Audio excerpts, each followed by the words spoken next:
Yo! Welcome back. This time, new series of gods. G-O-D bracket S bracket. I've always had a fascination with fictional gods. I know that's a bit of a redundancy, but here we go. For all case purposes and clarification, I'm agnostic, I guess. Yeah. Never know, but though I do have kind of if I was betting, I'd say there is no God. But aside from that, let's get on to this. This series is going to focus on kind of like how sympathetic monsters of certain fictional gods and stuff, and this time we're going to focus on Kami from Dragon Ball, Dragon Ball Z, and whatnot. Kami. In Dragon World, in the Dragon World, that's what it's called, in Akira Toriyama's manga epic of Dragon Ball, God, the station of God is Guardian of the Earth, and it's a mantle-like title, and very few great men get to achieve that title, and kind of oversee the Earth and be kind of a supervisor of sorts, I find, and he's not the top cat around. There are beings higher than him and outrank him, and he's just here on a planetary overseer to say, because Otherworld, heaven or whatever you want to call it, I like the term Otherworld. It's very neutral, and and there is hell and there is a heaven, but Otherworld is kind of like a place where they sort out which souls are going to go where, and who does that is King Yama. A guy who even outranks Kami, God. And to get into Kami, we gotta know who Piccolo is. And who's Piccolo? Well, Piccolo is basically an analog for the devil. He's Demon King. He is a source of tyranny and oppression to the people of Earth and other anthropomorphic animals that live on the planet, because it's kind of like Earth, but there's still dinosaurs running around. There's advanced technology. There's magic. There's cat and dog people and cow people and different type of animals. I like that. It's very whimsical. Dragon Ball. And first time we set eyes on Kami happened right after the events of the King Piccolo saga, which takes place after the Tournament saga, the Tien saga. And we find out Piccolo's not a good guy, and later on throughout the series of Dragon Ball, we find out that Kami is Piccolo's evil side, because we find out this kind of cool mystical thing that Namekians, that's a whole other subject, of the people have the ability to split themselves and fuse themselves together into one. I don't know if real mollusks can do that, because the Namekians, said by Akira Toriyama, were more based off of slugs, a mollusk, insectoid type thing, a boneless, squishy animal. That surprisingly, that shared about 70% of human DNA. So, hey, who'd have thunk?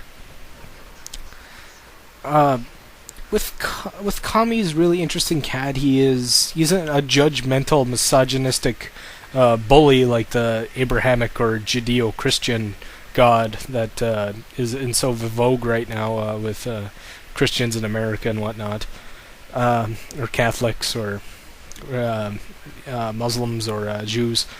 I'd rather God be a guy who oversees things and tries to make them better, or something. And he has the coolest hangout too, the Lookout. If you've seen it before, it's this great spire, very much like something that you would see out of like a never-ending story. It's almost like an ivory tower, but not ivory, but a very impressive, very imposing, fantastical construct of building floating in the sky, just pivoting off a pole.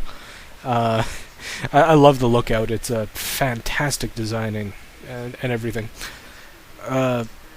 More about Kami. Well, with Kami, he's an alien. He came from the planet Namek, because supposedly on Namek, There were great floods and tornadoes and great natural disasters that forced their young to flee the planet and go somewhere else. And Kami landed here. I'm just using Kami for the sake. We don't know his real name. The term is the Nameless Namek. And he came to Earth and he survived, and he saw many great horrors of humanity, of death, killing, rape, probably all horrible things of war, and people were judged him for his appearance and things like that. He saw the best and worst of humanity, and the worst of humanity manifested himself as Piccolo, and I guess throughout his travels he became very powerful and very experienced and wanted the mantle of God, the guardian of the earth, and he tried to propose this to the current guardian, and the guardian said, well, I sense great evil in you and stuff like that, and told him, well, you have to purge yourself of that because you have to be a paragon of light and some other jazz like that. And we have a thing of the Nameless Namek separating himself into two beings, Kami, all of good, and Piccolo, which is all of evil. Piccolo himself is very fascinating because of abuse of power, and he's the manifestation of humanity's evils. I'm making Dragon Ball very so deep and stuff. It's deceivably simple, Dragon Ball. It's a lot deeper under the surface, a lot than a lot of people give it credit for. There's great science fiction ideals and things in there. And we have King Piccolo, and he terrorizes the Earth, and he's sealed away by Master Roshi's master, whose name I forget, I apologize. But with the Mafuba wave and seal them into a rice cooker. Then we have the King Piccolo art. King Piccolo is killed, and just before his death, he spits up an egg, which is Piccolo Jr., the Piccolo we know, love, and will later on become a good guy. King Piccolo makes a clone of himself, yet it's a different person at the same time. Kind of like how God impregnated Mary. It's a clone of himself, but not. It's confusing. Though I put more investment in Piccolo than I do Jesus. This says about me. Hope you enjoyed this. I just think he's just a great character. Kami, interesting, and the whole redemption of Piccolo Jr. throughout the series. One great thing I could say about Goku, I haven't seen a superhero redeem as many villains as he has. The majority of Goku's villains, well, mostly in Dragon Ball, have been redeemed into good guys, reformed. Yeah. Peace out, and be good, because Mr. Popo's watching. Bye.